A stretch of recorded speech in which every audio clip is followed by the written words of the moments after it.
Do you have NSPanel Pro at home, but also use another Zigbee gateway? In version 2.2.0, NSPanel Pro can be switched to Zigbee router mode, enhancing its role in your home Zigbee network. How to switch NSPanel Pro to router mode? Click Device Settings, Pilot Features, Zigbee mode in the app. And you can check how NSPanel Pro works in the Zigbee network now. Confirmation notes and enabled Zigbee router mode.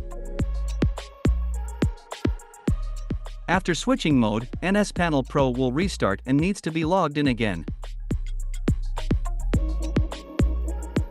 At this point, NSPanel Pro has been switched to router mode. It can now be added to the Zigbee gateway that supports Zigbee router device type.